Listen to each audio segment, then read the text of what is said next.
Come with me to the sea and a world of Pleistocene extinction. Killer crocs, giant fish, all presented with distinction. We begin. Grab a fin, swimming in the sea of my creation. What you'll see will defy explanation. If you want to view deep fat fried, simply grab a tube and light it. No need to even try and fight it. And if you are a pleb, then fucking bite it.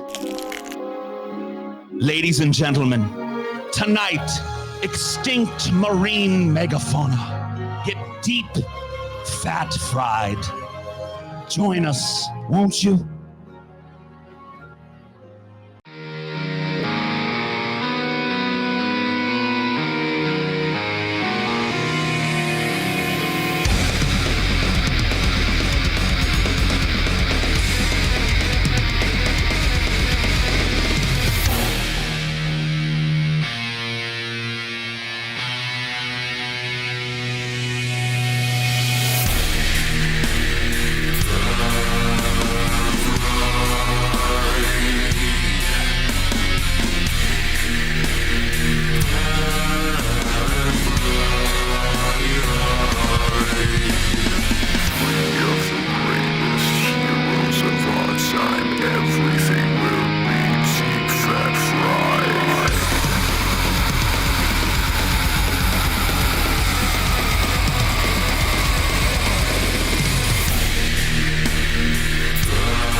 Everybody, welcome to Deep Fat Fried. How's it going out there in the universe? Hopefully pretty well. I don't know why I broadened it to the universe. Do I think there's aliens watching this? Yes, of course I do. I know for a fact, and because I've been visited. The aliens have visited me and they have told me, "We love your podcast." They've told you that. Well, I've heard it through the grapevine. You know what I mean? I haven't the alien grapevine. I haven't personally seen the aliens, but I've heard good things from space. Everyone from space is saying that our show's the best. They're saying tremendous all the best things. people in space know our show. Yeah. Obviously. So right. Why wouldn't they? There's entire planets where our show is the basis of their religion and shit. Or their only form of entertainment by choice, not by fiat or by usurpation. They just don't want anything else. Someone's like, you guys want to watch Breaking Bad or something? It's like, fuck that. We could watch Deep Fat Fried. Fuck that Breaking Bad shit. We don't need that garbage. Breaking who? Yeah, all the shit that comes out of Earth is garbage, except that Deep Fat Fried show. Some of the places are like that. They're like Earth entertainment garbage, total garbage. That Deep Fat that Fried one show, Deep Fat Fried, man. Of course, excluding Deep Fat Fried, the greatest show in the universe. Guys, you know what the greatest thing about it is, Glorp?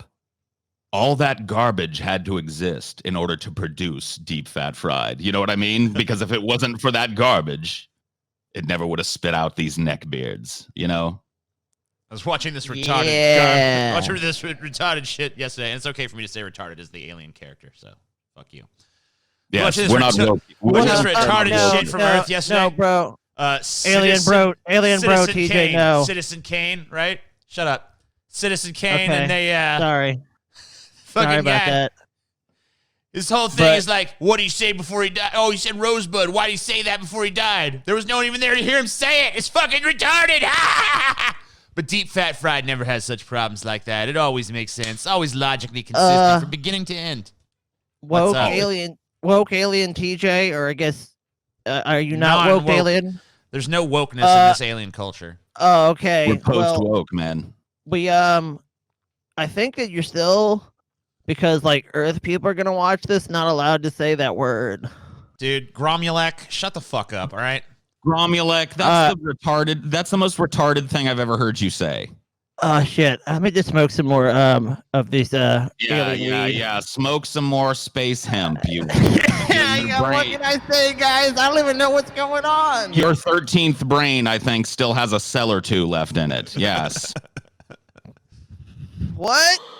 Yeah, exactly. Oh, poor Gromulek. But I tell you what, that just goes to show you the brilliance of Deep Fat Fried, because it appeals to even poor burnouts like Gromulek. It's beautiful. Who? It's a show that brings everyone together. The high society and the top philosophical minds, of course, like you and I, Glorp. Yes. The hoi polloi, the elite. Yes. The elite. Oh, damn. You guys are We are the space elite. I like how you guys put yourself as the intellectual elite on an alien planet. Like, the leading philosopher. Glorp. Of course. I think it's strongly implied that our characters are full of shit there, but whatever. Doesn't Where matter. else would you put Hebarb and Glorp? Hebarb, huh? Who's Hebarb? Paul's Is TJ Hebarb? No, I'm TJ is bitch. Glorp. See, I knew it was going to happen. Who's Hebarb? Paul's Hebarb. Decide. You're Gromulek, Paul's Hebarb, and I'm Glorp. There's no dispute that I'm Gromulek. I'm fine being Gromulek. Yeah, you're fucking Gromulek, bitch. So who's Hebarb? Is it Paul or is it you? Paul. I'm Hebarb. Paul says it's you. No, he does Paul, not. you say it too? No, Paul says it. No, there was never. Quit trying to create confusion. There's nothing confusing. I'm not trying. No. Okay, no. Paul's Gromulek. You're Hebarb. Fuck off. Fuck off with this. Typical Gromulek, always trying to sow discord. Yeah, that piece of garbage. Typical old Gromulek. Fuck you, Gromulek, you son of a bitch. Suck my fat Gromulek dick, bitch. Gromulek. So, I don't know if you guys could tell from the intro, but I pulled most of this show pretty. Wait a minute, can you guys see? Oh man, this is cool here. Is this like the abyss or something? Yeah. So now if you stare long enough into the abyss, it was. Whoa, this episode is blowing my mind already. What? I see this. Yeah. I see it, dude. It's TJ. You see this, dude? It's Dick Van Dyke. Oh shit! No, it's a giant. Dude, it's Dick Van Dyke. It's a giant fish, Okay. Scotty. It's a giant fish. It's Dick Van Dyke. Dick Van Stop Fish. fucking around, TJ. So we're doing an episode on Dick Van Dyke, right? can you see this? Yes. Better one, better two. I'm gonna go. Better two. Ooh, damn! That's a big boy. That's a big boy right there. Is that Yeah. a giant catfish? Better Whoa. two. These are both giant catfish. This is kind of what I wanted to start talking about tonight. Oh boy, you could make some pole boys with that. Oh my goodness gracious, you ain't kidding, boy. So let me find my script and all this madness real quick. There it is. And let me pull that over here where I can use it, because now my main screen is just going to be this. So you guys remember I asked a stupid question at the end of yesterday's meeting / recording session? I don't know. You ask so many stupid questions. It's kind of Yeah, I mean that's not narrowing it down. It got lost in the shuffle of stupid questions. I'm sorry. Figured it'd be tough to pick out from the other stupid questions. But do you guys remember the particular stupid question, which was, you asked, Paul, so are you doing that underwater megafauna episode? Oh, okay, I remember now. Yeah, Yeah, okay. okay. Right. Yeah, but like, are underwater things technically fauna? We're both just like, yeah. And you guys were you were very nice, actually. Like, the interesting thing about it is people would think you probably fuck on me. Now you can, I guess. Because it was a really dumb question, but you should have been something like, no, Paul, they're fisha. Like, no, that's the whole point of flora and fauna, Paul. It's plants and animals. So yes, if it's not a plant, here's why I didn't do that to you. I'll tell you why. It sounded like you like. If I thought you were just fucking around, then I probably would have fucked on you. But you're like, is it? And you seem like really confused and like puzzled. I was confused for a brief moment. Yeah, you had a brief moment of like. I had a brief moment of confusion. I had a Joe Biden moment. I'm sorry. Are you still confused right now, Paul? Let's be honest. You're confused, aren't you? I'm always a little confused, Scotty. You know that. I know. It's all right. So marine megafauna comprise all large-bodied organisms with a body mass greater than or equal to 45 kilograms. I don't know what 45 kilograms is in English. Pound. Yeah. What is that in British?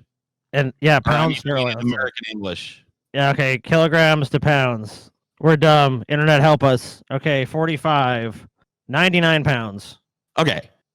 So any animal that weighs 99 pounds or more that's marine is considered marine megafauna. I did not know that going into this. So that's a pretty low bar, but 100 pounds underwater is pretty big organism. You know what I mean? Like, so anything 100 pounds or more is a megafauna. They inhabit all coastal and open oceans, including bony fishes, elasmobranchs, which are sharks and rays, mammals, whales, seals, sea cows, manatees, and the polar bear the polar bear is actually considered a marine megafauna. I did not know that because they spend so much of their time in the water. Well, yeah, that's what they because they're so dependent on it. Sure.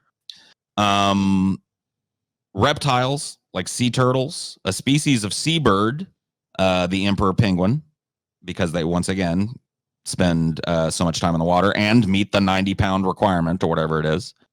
And a few species of mollusks like clams, squids, and octopi. Oh yeah, I've seen those motherfuckers, those big ones. That's crazy shit. Yeah. Crazy shit. So those are all megafauna that exist in the world today, and we're taking a look at one here. Now, this is not Photoshop. I'm seeing a black screen right here. Is that I'm saying. Are you really? Yeah, me too. All right, that's fine. Why don't we just do this? Yes. Why don't you guys just vamp for about 3 minutes while I move this over to Chrome? Okay. Okay. Awesome. Good old reliable Chrome. Good old Google Chrome, which I'm forced to use again because for some reason. I don't know what it is, dude. I don't know what it is. I always use Chrome, though. Let me unshare this shit. So Paul said everything over 99 pounds that's like an aquatic animal is a megafauna in the ocean? Yes. Correct. So if there was like a Paul merman, that I'd would be a megafauna. Oh, dude, megafauna. Yes.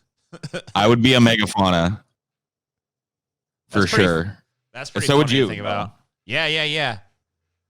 Think of us as mer people. That's pretty funny.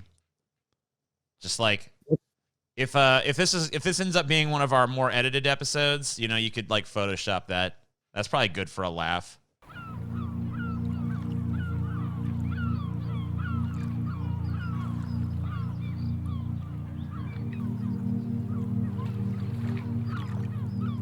I was watching our Halloween episode last night, and there was a part where like me and Paul are photoshopped as juggalos, which to me was kind of like, ha, juggalos. But Chelsea was sitting there next to me, and she was just cracking up, like, you're fucking juggalos, you look like morons. It's like, all right, awesome. That is beautiful. So you can always get somebody with a cheap photo, like, just fucking show the three of us as mermen on a couch drinking fucking, I don't know. How do you drink underwater? They do it in SpongeBob and shit, so whatever. They do it in The Little Mermaid, too. Yeah. Dude, how the fuck do you drink underwater? Yeah, you can't do it. There are liquids that are heavier than water. Oh, yeah. Just got to get a super heavy liquid, dense liquid. But why do you need to drink the super heavy liquid? Down here, we drink mercury. It gets you fucked up, Scotty. Oh, man, shit. I'm fucking mercury buzzed as shit. I'm going to go slap the shit out of my mer bitch. Come here, you fucking bitch. I seen you fucking... Ah! It's good. Whoa, TJ. Scotty, you've never fucking... Domestic violence under the sea, Scotty. You don't like Why it? do you... never experimented with, like, molten lead or mercury or anything? You know? No, dude. Never tried that. Out, Scotty. I'm sorry, guys. Jacked up. You know, my bigger question is why did TJ get fucked up in his murder, TJ, and then immediately like go and assault like his significant other? That's kind of fucked up. That's what you do. That's what you do when you Is fucked that up. kind of what your headspace is, TJ? Are you Yeah. abusive? You're an abusive motherfucker, TJ. Like all the people on the internet, they were right about you, dude. They were fucking right about you. Yeah, I'm gonna come over here. I'll abuse your ass too. Yeah, Punk see, ass there you bitch. go. More fucking evidence you're abusive, TJ. I'll fucking Look, people, backhand I'm the shit out of abused by you. TJ. Yeah. People like, look, they say I'm riding TJ's coattails. Honestly, like, I'm TJ's slave, dude. I can't even leave. People think, like, oh, you're hanging around. Like, I'm TJ's fucking slave. I'm abused by TJ all the time. Look, I think I bruised this somewhere. Can you see him? I don't know if you can see him on the camera. Okay, maybe not. Maybe you can't see because the camera's low quality. You're getting fucking backhanded under the sea, bitch. I'm abused by TJ. I just want to, like, fucking put it out there to the world. Yeah. Fucking, you ain't abused. I'm abused, TJ. I'm abused. I'll tell you why you're not abused. Why not? Because in order for something to be abused, it has to be a sentient life form capable of independent thought in the first place. Oh, shit, dude. I'm sorry. I can't abuse you, Sky, because you're just a fucking object in this world. You got no feelings. You got no soul. You're just a fucking object, Scotty. Hey, I did make a video that men are sex objects with no feelings. I can't really argue with you. Yeah, see? You already done it. Shit, dude. I've refuted myself. You know, what else can I do? You're just a piece of fucking shit, right now, TJ, Scotty. when times are tough, TJ? This is when I turn to Diet Dr. Pepper. Dude, you know what I was doing the other day as I was watching the trailer for that Refreshing and smooth, TJ. that fucking Stand miniseries because they released like a longer trailer for it and shit. I guess they don't really call anything a miniseries anymore. They like call it like a limited series. Yeah, a special TV event. It's a special TV event. Yeah, it's called a miniseries. Thanks. But anyway, I was watching the trailer for it and I saw Amber Heard in the trailer. And like every time I see her now, I'm just like, I've seen her turd. I seen that bitch's turd, man. Yeah. Have you heard Amber about the Heard's turd? career is either going to be helped or hampered by that turd, though, because it immediately lets you know who you'll never forget who she is now. Yeah. Every time I see her, I'm like, I seen your turd, bitch. If I ever meet her in real life, I'd be like, oh my God, wouldn't it be great to like get her to sign a picture of the turd? Yes. If you go the P.T. Barnum route, she might be more famous than anybody ever, because I don't know anybody who, like any celebrity who has literally had a turd become All right, public, guys. unless you can think of it. Well, how about this? Got a fucking big time TV executive sitting in the boardroom, whatever, on Zoom. Sir, we want to cast Amber Heard in this role. Who? The girl that shit on Johnny Depp's bed, sir? Oh, okay. Yeah. Go ahead and hire her. Like, everyone's going to know immediately who the fuck that is. Amber I didn't really know who she was turd. before that. Amber I never cared. turd. I never fucking cared, dude. But then I found out she shit on Johnny Depp's bed and had one of the nastiest turds you've ever fucking seen in your life. Yeah, that turd. I will didn't never look forget right. her. That turd wasn't right. I think it's going to help her career, Paul. I'll be honest with you, because she's turd girl. I like it. I think it was a smart career move. I think she did the right thing with that. You know what? I think you guys are jealous you didn't shit on the bed first. I am. I mean, I'll tell you right now. I'm fucking tell you right fucking straight up front. I'm jealous. If I could have shit on Johnny Depp's bed, I'm jealous. I didn't think of it, you know, because I've been in Johnny Depp's bedroom many times, and I never thought to shit on his bed. You know, Why not? I don't know. It just never occurred to me because I don't have the brilliance of But you know he's into it now, and you still don't do it for him. Well, I didn't know. Why are you being? Why do you get off on being withholding, TJ? I haven't been to Johnny Depp's house in a while. You know, it's been a while. He wants you to unleash your fucking bowels I know. in his bed, and you're just denying him. Like, Why won't I touching him every time you go over there? Why won't I do it? Why? Why won't you just shit his bed? It's time to shit the bed. Dude, that's the most epic thing ever. TJ somehow gets into a fucking, like, yeah, I'm hanging out with Johnny Depp, and just goes right into his bedroom and just drops his pants. And All right, Johnny, well, time for me to take a big old shit right on your bed, Johnny Depp. Now, you really want to impress me that you're still friends with him after that. So I'm guessing that because we're now in the horrible information collecting device known as Chrome, that you guys are seeing just fine what I have up on screen. Well, right now I'm seeing Perfect. two fucking little squares dance with each other, and I'm seeing a thing that says, "You've been disconnected. Sit tight. We're patching you back in." Oh. Oh, and now I see it. Okay, there we go. I'm seeing one redneck really struggling with one half of the catfish, another one that just seems to be doing with ease. Yeah, one of these guys seems like he's like really. Yeah, the dude who just seems like he's got it easy looks like he's about to fuck that fish too. So no, dude. I mean, just look. Hold on. Just take a minute to appreciate the fish fucking look on that dude's face. Look, no, he does. I'm gonna fuck this fish. He does look like a fish fucker. I'll give you that much. I won't take that from him. He's going to lay in his tent. He's going to turn on the Little Mermaid on his little fucking portable DVD player, and he's going to listen to Ariel sing fucking Part of Your World while he fucks that fish, dude. Yeah. Yeah. No, you're probably right. I wouldn't be surprised if both of these dudes, of course, the dude on the end who's way stronger and more attractive got to go first. Yeah. But he probably took, like Fat Boy there that's struggling with the head, probably took sloppy seconds on the fish, and then they took this picture. Really? Yeah, maybe. Oh fuck yeah. Well, he's spent at this point. I thought the fat dude. I kind of thought the short fat dude would be like in the corner, like wearing a gimp mask and like crying. That guy took the picture. Oh yeah, the gimp's taking the picture. Duh. Okay. I'm sorry. I mean, you know, I thought you were a redneck, DJ. You know what? I have a problem where when I see a picture like this of two people, or even like multiple people, I always forget that like there's another person there taking the picture. I always erase the camera person in my mind for some reason. That's interesting.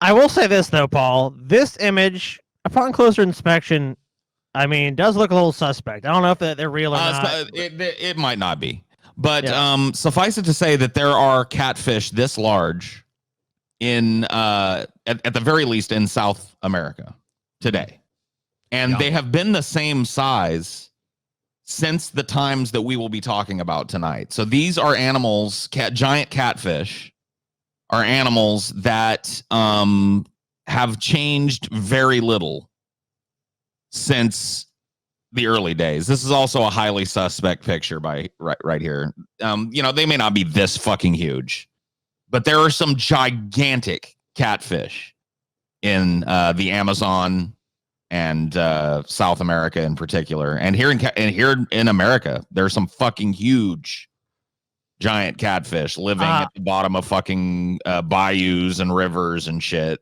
I've seen them, dude, in Missouri. We went walking along the river. I forget what the river's called, but like one had washed up, man. It was fucking huge. I'm like, what is that? My mom's like, that's a catfish. Because I'm used to seeing catfish like this. Like, oh, I'm like, no, that's not a catfish.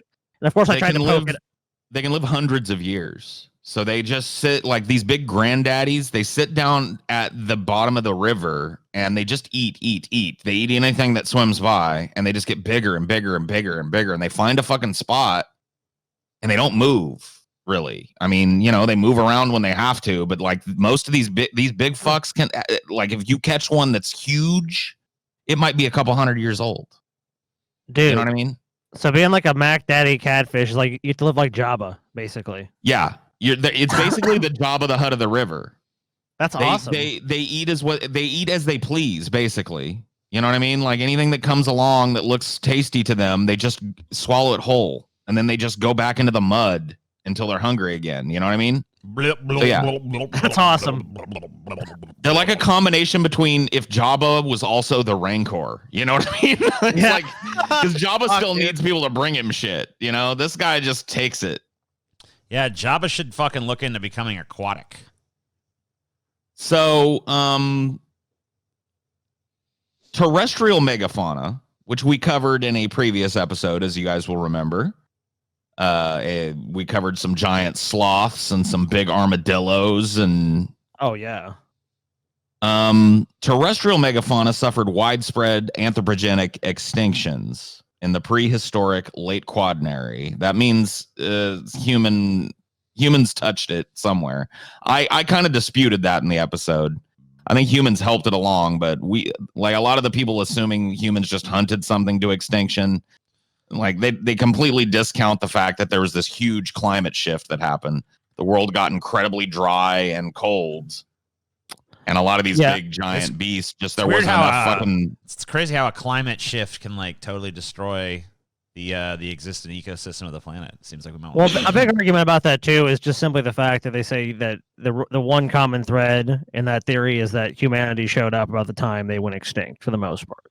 So Yeah. that's another thread there. But yeah, I mean, yeah, you're right. It's not like it's 100%. Right. But this is kind of cool.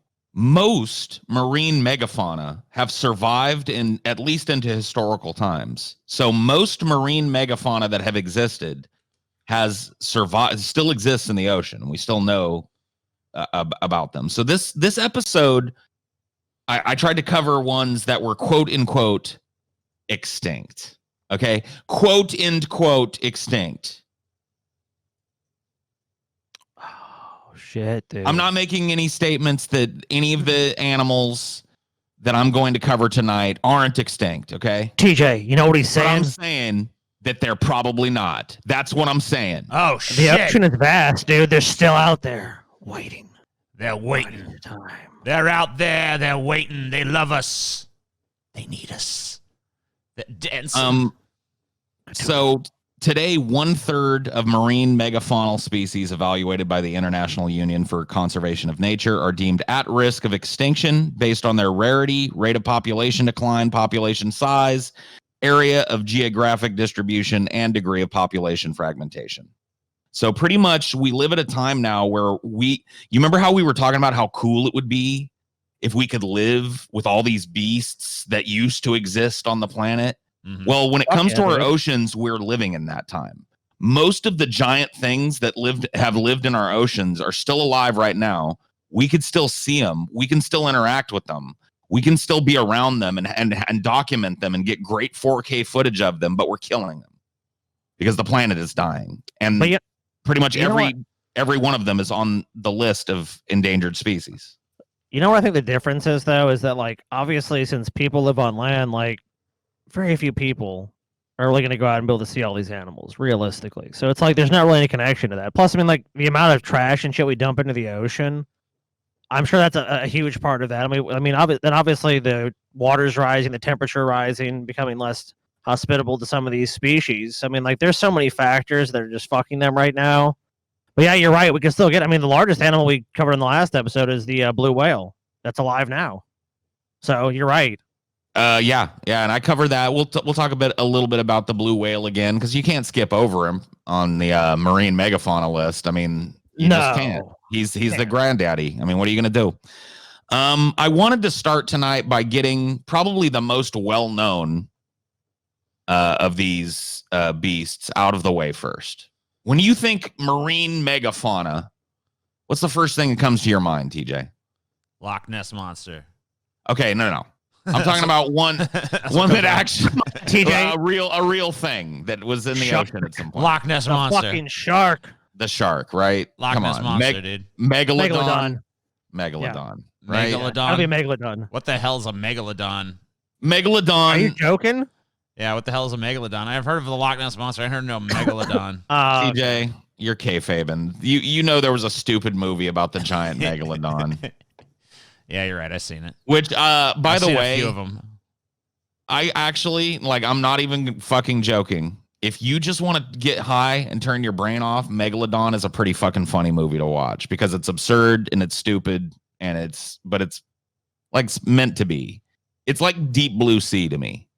You know what I mean? Yeah. It's in that vein. Anyway, but Megalodon is, I think, probably the marine megafauna that most people are familiar with, mostly due to a certain science TV channel that we will discuss a little later. But this is a fossil being dug up of an ancient shark tooth. The earliest Megalodon fossils, which was previously known as Carcharodon, by the way, date to about 20 million years ago. So we know this thing was around for at least 20 million years. For the next 13 million, the enormous shark dominated the oceans until becoming extinct about 3.6 million years ago. I couldn't find any definitive information about this, but I found a lot of places that said that Megalodon was the largest predator ever to exist in the ocean. Interesting. So that's kind of debatable because there were heavier things, but in turn, we'll go through why. I think they say that it was probably the apex predator. If you want to look at like a meat-eating sole predator in the ocean. This was probably the biggest Billy Badass that ever lived in the ocean. Okay. That's basically what I found a lot of people saying. I mean, some people disputed it. We'll talk about some of the other animals tonight, but I'll tell you what, when you see the Megalodon stacked against the great white shark, it really puts in perspective why that makes sense. Well, we'll take a look. I of course pulled some size comparison charts. Here is the first of many. This is a megalodon tooth next to a great white tooth. Mm-hmm. So like I said, the earliest fossils about 20 million years ago, this animal was just dominating the fucking ocean. It was not only the biggest shark that we know of ever in the world, but one of the largest fish ever to exist. Estimates suggest that it grew between 15 and 18 meters in length. That's 3 times longer than the longest recorded great white shark that we've ever found. I should just have my fucking... I wish we had like that future British to English translator that could just like pipe in for us and go, you just said 15 meters. That equals X actual units of measure. You know what I mean? 15, Actual units. 15 meters is about 50 feet, and 18 meters is like 59 feet. So that's huge. So let's take a look at the size comparison. This motherfucker's basically like a little bit longer than the length of like a school bus or something. We'll take a look at it, but yes, think about a school bus when you think about the size of this thing. That's about right. I mean, you're actually a little on the low end, to be honest with you. Well, but yeah. I pulled up a chart. It's basically it's close. It's a little bit longer than the school bus, but like the general mass, it looks about the same. This is a woman standing in the jaws of a megalodon. Now, we don't have a complete megalodon skeleton.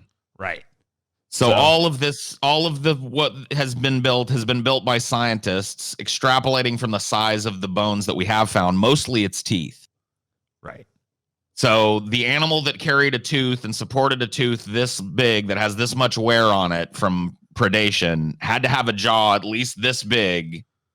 Right. And a body at least this big to carry that jaw and support they were able the to fill in of it. some blanks with like existent sharks too, because obviously those teeth were both teeth from essentially the same animal. So like a lot of times when you see the megalodon, like it really just looks like, all right, it has basically the same tooth as the great white, just way bigger. So we're gonna assume it was just like the great white, but way bigger. And there's a lot of reason to assume that, because the great white's distant relatives were alive at this time as well. So sharks are some of the oldest animals on the planet, and still most that are still abundant. Oh yeah. Especially large animals. Sharks are old.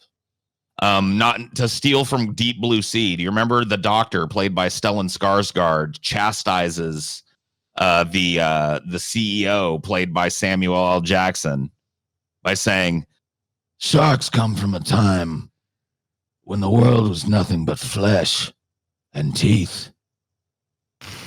Well, as overblown and awesome for an action movie as that line is, and as well as it's delivered by Stellan, that was actually kind of true in the time of Megalodon. And it was the biggest tooth in the sea. You know what I mean? It was the biggest. I guess you'll yeah. So like I said, without a complete megalodon skeleton, the figures that I've given you are based on the size of the animal's teeth, which can reach 18 centimeters long.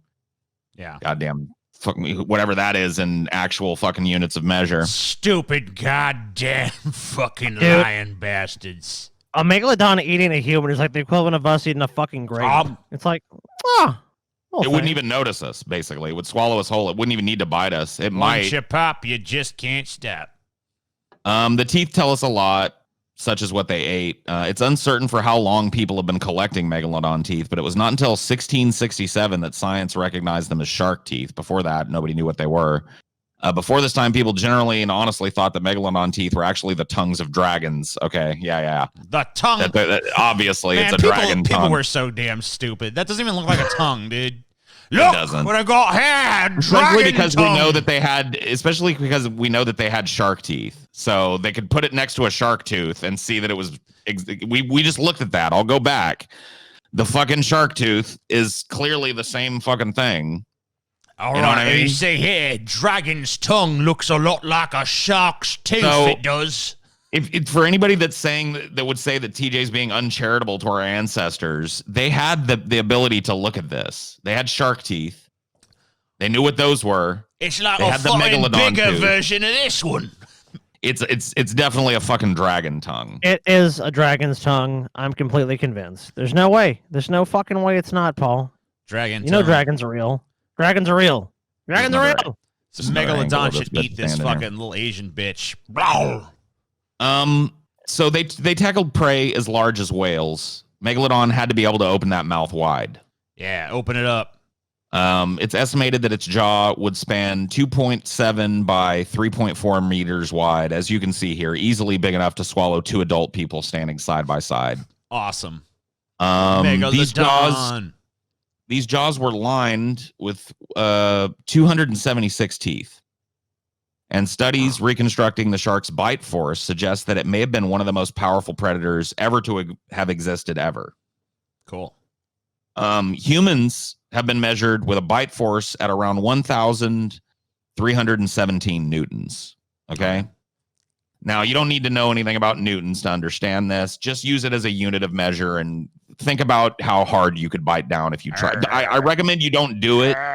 You'll break your teeth. 1,000 But think about newtons. if you had to bite down as hard as you could. That's about 1,317 newtons on the average, right? Yeah. A great white shark, they have a bite force of about 18,216 newtons. Cool. 18,000 newtons. So extrapolating out to the megalodon, researchers estimate, and of course we can't measure a megalodon's bite force like we can great whites. They estimate the megalodon had a bite force between 108,000 and 182,201 newtons. All right, Sound- fuck that, dude. Sounds pretty strong. I mean, it's just absolutely ridiculous how Well, if it's hard. gonna eat a whale, I mean, come on. It's got to be strong as shit. So it probably had a Devastating. movable upper jaw that not only moved up and down, but could be projected forward like the great white sharks. If you've ever seen a shark when it goes to strike, its nose comes up and its jaws kind of snap out. You've seen that happen. Raw. Right. And so most researchers on this animal, because its tooth is in structure so close to a great white, assume that it had the same type of jaw. This kind of jaw can be seen in modern sharks and is why a shark that's about to bite down on something looks very different than a shark that's just cruising. Yeah. When the upper jaw is projected forward, the upper teeth and jaw actually become visible, whereas they're normally hidden by the mouth. With a jaw that moves this way, Megalodon would latch onto its prey with its lower jaw, holding it in place, then shake its head from side to side so that the teeth serrations sliced off a big chunk of flesh or blubber. The upper jaw is then retracted, which has the effect of pulling that chunk of flesh into its mouth. The shark then repeats the process until it's full. That's how modern sharks eat, and that's how this one ate. But it was eating whales, giant beasts, anything that swam by it. It would take a bite out of. There was nothing in the sea that it feared. You know what I like about sharks? I know that they try to say, like, this is just like, oh, it's a misconception about the shark. They're really, but like, man, I just love that they're mindless eating machines. I mean, they really are. You Their just whole look at them, brain. they're fucking little, they got little, you just look in their little dead, stupid ass eyes. They don't have no fucking consciousness. There's no intellect or nothing. They're just like, "Rah, I'm teeth. I'm teeth Their in a whole- fucking big ass belly. I just want to eat things. Fucking, Yep. what's that? I'm eating it. What's that well, thing? TJ, I'm eating they that too. expend millions upon millions of calories living in the ocean. Like Yeah, that's all they they need that can shit. afford to do. More food. Food. Well, they food. can't stop. They can't stop moving, or they drown. That's why they love those fucking seals and shit, because it's all blubber and super concentrated fucking calories. Rah, rah, rah. Exactly. But you're absolutely right about sharks. There are people that try and like give them this cutesy wootsy fishy persona, and they really are just eating machines. Their brains are built very specialized to track the smell of blood so that they can eat, to kill and eat prey, and to reproduce and fend off any predators that would try and, hurt their young long enough for their young to escape the nest, and fucking then they're on their own. They don't give a shit. There are a few sharks that keep around their young after they're hatched and shit. Most of them just spawn and fucking That's it. They leave. Sharks. I think most sharks give live birth too, don't they? Or am I wrong about that? I believe so. I am not certain. I'm pretty sure they do. I think that's true, but I could be fucking totally wrong. Megalodon is also the scientific articles call it giving birth, so I'm assuming that it didn't lay eggs. It was giving birth to its young close to the shore. These shallow coastal waters would have provided a nursery for the pups, protecting them. So that you see what I'm talking about. They're calling them pups and shit, so they clearly give live birth. Yeah. Protecting them from the predators that were lurking in the open water. Like larger toothed whales that would have been around at this point, which mom and dad, by the way, would have been predators of. They would have eaten those whales. But, they were a threat to the young. As ice formed at the poles and the sea level dropped, these pupping grounds would have been destroyed. So that's what scientists think killed the Megalodon. They can't blame it on us because it died way before we were even capable of knowing it existed, let alone, killing it. So... it just, when the ice age started and the poles started to fucking freeze over and shit. Paul, kind of convenient. You forgot about the time humans traveled back in time to escape the world they had fucked up. So he probably actually did kill the Megalodon.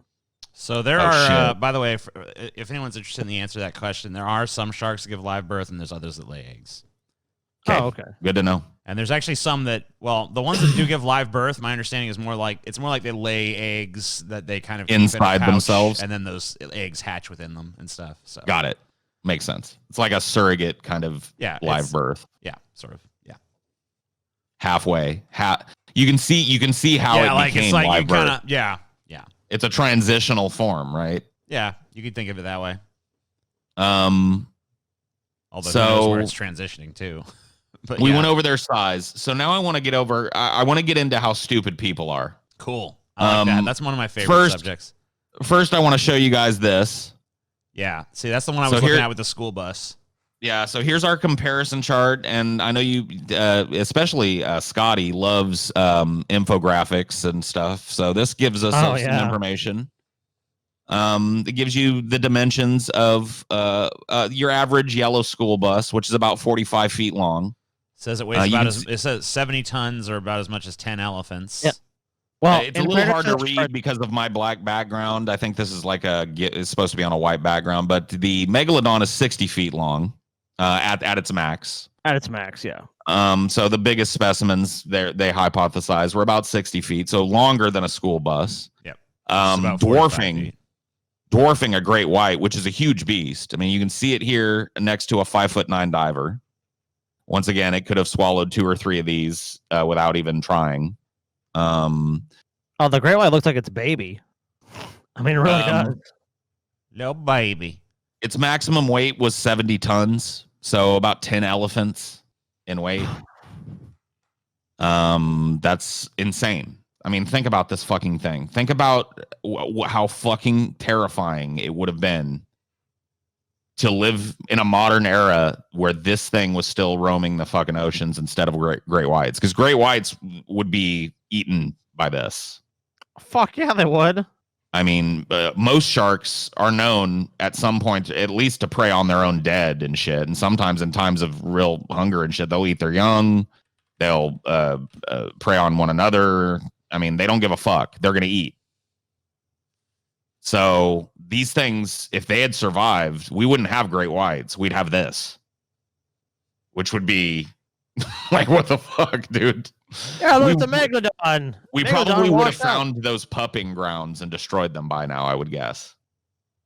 Had nature not kindly done it for us, we probably would have found where these things spawned and sterilized the area.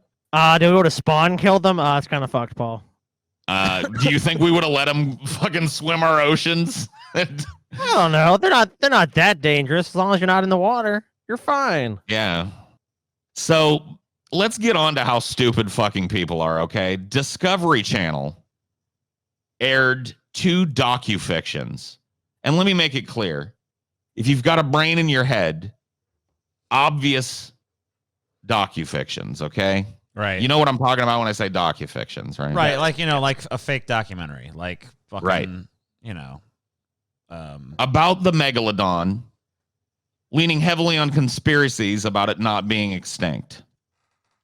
They were called Megalodon, the monster shark lives, and Megalodon, the new evidence. The new evidence, dude. We have new evidence. Yeah, I know what you're talking about. Those shows where they build up some big thing, like, and it's at the very end. They did a fucking. lame. They've done this about mermaids and shit. Like they've, Yes. you know, there's like a market Did the for this mermaid shit. really exist? No. No. It goes beyond that. It's more like mermaids are still a thing. They exist to this day. And then they have a bunch of apocryphal tales about, I saw a mermaid and shit. No, they actually have fake CGI footage, like are you found serious? footage. Yeah, Shit. they're like, look, here's some footage of a mermaid. I have a clip. And shit.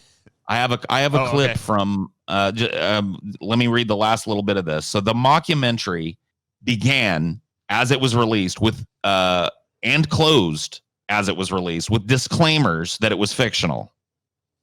Okay. So it's clearly made to be an entertainment show, but because it appeared on the Discovery Channel, I guess, people criticized it. It was met with widespread criticism for being misleading. Anybody that was misled by this was either a child, which they're misled by anything you tell them. That's the point. They're children, or just too stupid to watch TV. They can't, if they can't watch TV and know what, because I'll show you the fucking, when you watch the fucking, I don't mean to build it up, but I'm just letting you know that if you don't know this is fake, I don't know if there's anything that can be done for you. But it of course, people bitching about, as they do, we're like, hey, they were misleading, man. I thought this Megalodon existed, but then I found out it was just actors, it was this, it was that. So here's your, this is another picture, I guess, of Megalodon. Here's the footage. This is from Megalodon, the new evidence. Okay. All right. And we'll just watch some of it. Okay. First of all, take a look at the guy that was hosting the show. Yeah. Okay. Keep an eye out. Keep an eye out. I've got this turned up as loud as I can. I hope you guys can hear it okay. It sounds all right. It's a big one, eh? 15 foot and easy. Gorgeous, mate. Coming right at you. What is that? Say it, stay. Okay. So there it was. Fake. This is basically the type of shit they would show in these mockumentaries / docu-fictions, whatever you want to call them, right? What's that? Oh my god, it's a totally fake looking CG shark, it is. Intriguing video. And now to elaborate more on it, we welcome to the studio the man who shot it, Mr. Martin Isaacs. Thanks for being here, sir. Oh god, come on. No, you get the point, right? Come on. You get the deal, right? Yeah. So anyway, so fucking stupid. Come the fuck on, guys. I don't know how people are so dumb. This is another still from I believe the first one, Megalodon, the monster shark lives, and it was just a CG fin next to a whale, and they do this like, oh, look how tall it was. It was 13 feet tall. It must have been the Megalodon. It's man, you know what? I mean, like, people really do want this Megalodon to still be alive. People are they're too dumb. I think it's really just a matter of like desire to some extent. Like, yeah, it was so cool if that was still a thing. Excuse me, TJ. We have analyzed the footage, and this is actually the public is being tested to see if Megalodon was real, how they would react, and the news media is censoring the truth. So believe it or not, Megalodon. Enough people ran with this and were tricked into believing this was real that Snopes had to address it. The episode featured vivid but obvious, as we just saw, obvious CGI segments such as researchers recounting their attempts to tag a megalodon from a submerged shark cage, supposed video footage of a South African charter vessel that capsized after something, presumably a shark, rammed it. Of course, the faux researchers in the episode, led by marine biologist who we saw, Colin Drake there, isn't a real person, but rather a fictional role played by actor Darren Meyer. Never did find any hard evidence of a living megalodon, obviously. They merely claim to have tagged something that escaped by supposedly diving deeper than any known shark can dive. That was the big claim at the end of both of these. That was the furthest the science team got, was they tagged something that swam deeper than a shark can swim. And they didn't even tag anything. The whole thing was fake. It was a movie. So, dude. But that was the conclusion that they came to, and people still ran with it so hard that Snopes had to go, nope, this is fake, guys. Stop doing this. So, you know what I call these shows, Paul? These are like jerk off shows. And I'm not saying because you're jerking off to them, because like it just the whole time it's like, oh, and then later we will see the rise of the Megalodon or whatever. They just build up this whatever the premise of the show is built up until the very end, and then some lame reveal like that, now we're gonna dive super deep. Oh, what was that? It's the Megalodon. Here's Colin Drake, the marine biologist. Oh yeah, here's what the three of us need to do, dude. It's Sharkzilla. Here's the three of us need to do. All we need to do is go rent a boat, go out on Lake Pontchartrain for a day, fucking just film the water, and then we'll react to it, and then later we'll go and get someone to CG some terrible shark fins and shit in there. Here's what we have to do, TJ. Yeah. You and all three of us have to go. Yeah. I go out and get in the water, and you and Scotty stay in the canoe or whatever, right? Uh-huh. You film the water, and then I just go out there and go and make a bunch of splashes and shit, right? Uh-huh. And then you bring it back and give it to the CG people, and they put in a giant shark fin or a big octopus tentacle waving around or some shit, right? And then we make $1 billion, basically. Question mark, $1 billion. Yeah, if you feel me. I mean, I don't know if it'd be $1 billion, but you know, the people that own the people that own fucking Discovery and the fucking Learning Channel and that finance the money for all this shit. The person at the top of that is a billionaire. They have to be. Yeah. Well, you know what? It's $1 billion, TJ. We're gonna fucking we're gonna sell them some footage. We got some fucking Megalodon footage to sell you guys. This is real shit. We were out there. We were looking for the Megalodon, and we found him. And our friend Paul is dead. Guys, give me 1 second. I'll be right back. All right. Paul was eaten by the Megalodon, and now he's not gone. here anymore. Now he's Megalodon.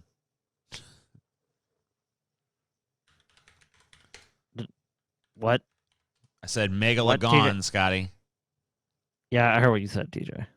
Well, you said what, so I figured I better repeat myself. Something wrong with you, boy. Something wrong Can't with you. quite put my finger on it, TJ. But there is something wrong with you. Something severely wrong. All right, sorry. I looked into his deadlights. Yeah, a Megalodon came to the door. Megalodon came to the door, had to shoot him like a whore. I ended the Megalodon research with a quote from an actual marine biologist named Daniel Holston from University of Miami's Rosenstiel School of Marine and Atmospheric Science. And he had this to say about the documentary. This documentary was the first time I've ever heard it suggested that Megalodon may still exist, he said. There's about as much scientific controversy about the possibility of megalodons lurking in today's oceans as there is about mermaids. And then he just says none. So they're gone, according to this guy. But yeah, I don't buy it. I don't buy Colin Drake have to say? Marine biologist, Paul. Yeah, marine biologist Colin Drake has a few different ideas, but whatever. I guess we'll just trust this because it came from Wikipedia. Let me tell you something. That last quote that I pulled came from Wikipedia, so it has to be real, right? Right? Let me tell you something. 99.99999% of the oceans we have yet to explore. And in that 99.999 whatever, Megalodon is real. TJ, that's a great argument. Argument from ignorance, TJ, that's perfect, dude. Yeah. We haven't disproven the Megalodon is not in the ocean. Let me ask you this. Scotty, have you searched the entire ocean for a Megalodon? No, I have not. Well, there you go. Case have closed. You searched any of the ocean at all for anything? Yes. What have you searched the ocean for? Megalodon. Lies. Yeah. I searched the ocean. I've searched I think it was 10 feet of the ocean for Megalodon. Fabrications. Scotty's jumped to the conclusion because I couldn't find the Megalodon in this first 10 feet of ocean that I searched. He must not be out there. These marine biologists are a bunch of fucking chuckleheads.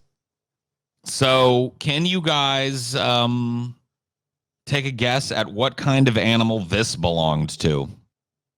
Is it a stingray? Good guess. You, TJ, you got a guess? A giant crab. Quake in fear, TJ. Quake in fear. As you learn about Stupendemys. Dun dun dun dun dun. Does this work? Yeah. Da da da da da da da da. Stupendemys geographicus is the largest non-marine turtle ever known from a complete shell. Damn. So this is actually a rather recent discovery.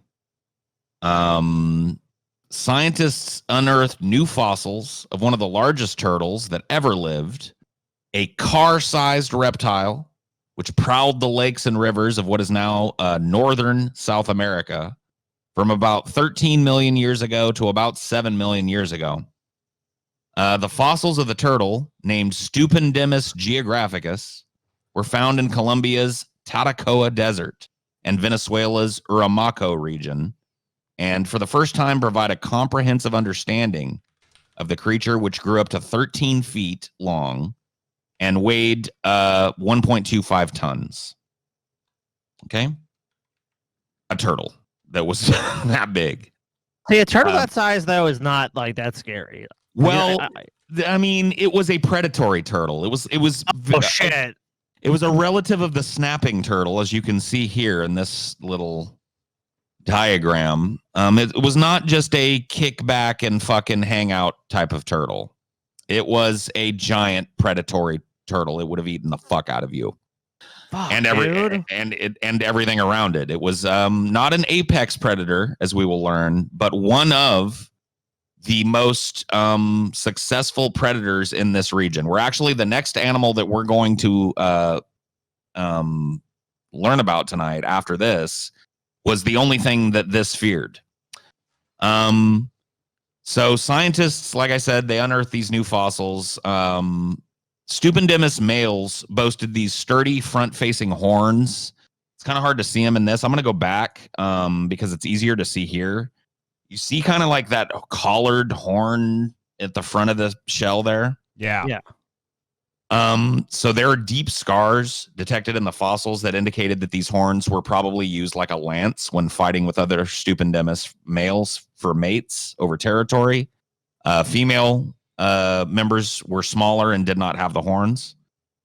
Fighting still occurs among certain turtles that are alive today, particularly between male tortoises. According to paleobotanist Edwin Cadena of the Universidad de Rosario in Bogota, who led the research that published this information in the journal Science Advances. Stupendemys is the second largest known turtle, behind seagoing Archelon, which lived roughly 70 million years ago, at the end of the age of the dinosaurs, and that got to about 15 feet in length, so not much bigger than Stupendemys, but just edged him out. The first Stupendemys fossils were found in the 1970s, but they didn't know much about the animal until they found a more complete shell, which we see here. Yeah, I mean, that's There's crazy. a hell of a discovery, dude. It really is. To find this much of it intact, like... And that the guy there that is next to it is actually the paleobotanist that discovered it. I can't remember his name. Hell of a discovery, man. Yeah, it was found in the desert, huh? He's not a paleobotanist. Sorry, paleobiologist that discovered it. And yeah, it was found in the desert. What used to be a marshy river run, like kind of like Louisiana type of climate. Almost. Well, yeah. Well, the tectonic plates collided and created those mountain ranges. So yeah, so a lot of this stuff was left isolated. So that's why they find a lot of crazy stuff in South America. Scotty, you fucking idiot. What? What? You actually believe tectonic plate theory? Yeah. What a fucking What a gullible sap, dude. I got some oceanfront property in California, if you're willing to believe that. Just wait a few billion years.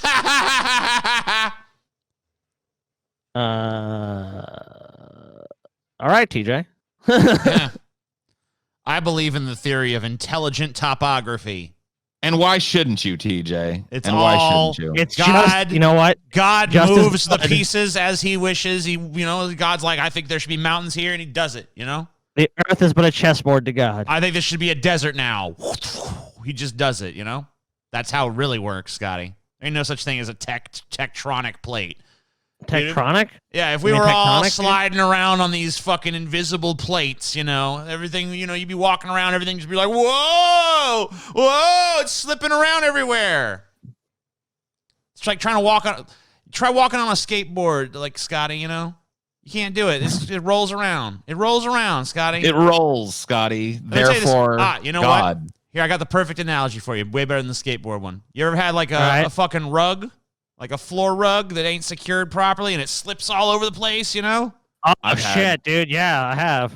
I've That's had basically what you're such saying. thing. You're basically saying the entire world is just that. So, it's a goofy Well, now that theory, you've Scotty. explained to me properly, like it's like a rug that's not secured, I kind of understand. Yeah. That's what you're trying to say the world's like.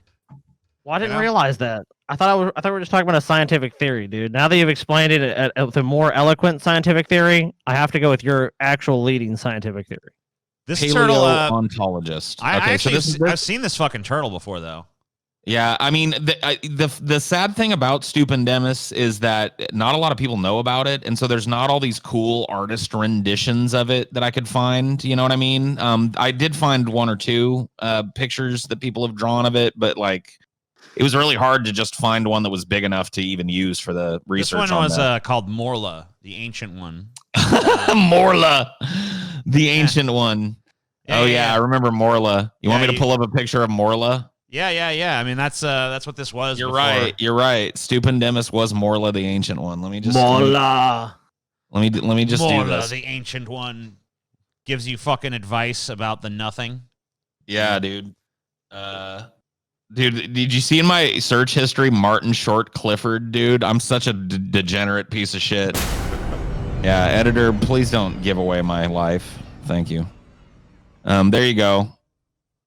There's Morla, the ancient one, for everybody who was wondering. I love it. We only care whether we don't even care whether or not we care. I love that line. Isn't it great? Morla is pretty- away. He just keeps We are sneezing. tired of sneezing. Go away. Nothing matters. The fucking. I love Morla the Ancient One is just a fucking nihilistic shitbag after all that fucking journeying and shit to him. It's like, Yeah. No, Morla is definitely, we could learn a lot from Morla. Once again, here's size comparison chart. We didn't spend a whole lot of time on that. This motherfucker was huge. Yeah, I mean, like, I can't even. Just like trying to wrap my head around a turtle that big is fucking. I mean, crazy. can you imagine running from this fucking thing, trying to get away from this fucking thing in the water, in the slippery ass fucking river lands and bogs and shit? This motherfucker would, you'd be done. You know what I mean? Oh yeah, big fucking. There's nothing you giant- could do. Giant snapping turtle. Fuck that. Yeah, I mean, even a normal sized snapping turtle is an intimidating fucking animal because I mean those motherfuckers can bite. Man, you're scared of a little snapping turtle, TJ? Let me Dude, fucking let one your- let me let one bite you fucking son of a bitch. Let's see how you scared you are. I don't fucking intend to let it bite me. I'm gonna smack the shit out of it. What you gonna smack? It's got a fucking hard shell all around it. Not its head. You hit its head, it's just gonna fucking clamp down. You can be like, I'm gonna fucking smack this motherfucker in I'm the gonna head. smack that motherfucker in its head, Scotty's dude. gonna go to smack it. That motherfucker's gonna be like, stick its head in the shell, like, where'd it go? Yeah, and you're gonna be like, somebody chop its head off, and when you go to chop its head off, it's gonna retract its fucking mouth back into that shell with your hand still in it. And then that That's right, I'm gonna shell will fuck it up become still. the box of pain. Ah, bullshit, dude. Bullshit. What's in the box? Pain. Just like what you know Oh, that- dude, the fucking turtle's pinhead all along. dude, did you ever see Shit. I was No, rewatching. I was thinking of it as the Kwisatz Haderach test at the beginning of Dune. Yeah. The box you were that he has to thinking put of his that? hand in. I was thinking about how I just watched the movie Phantasm the other night, and how they totally stole that box. Dude, okay, for can we Phantasm. take a quick second for me to give you, because I'm never going to remember if I don't. I Okay. have to recommend a movie that if you haven't seen, you have to fucking see it, dude. Okay. I watched it last night. It's so fucking amazing. What is it? It's Vincent Price, Theater of Blood. Theater of Blood. Okay.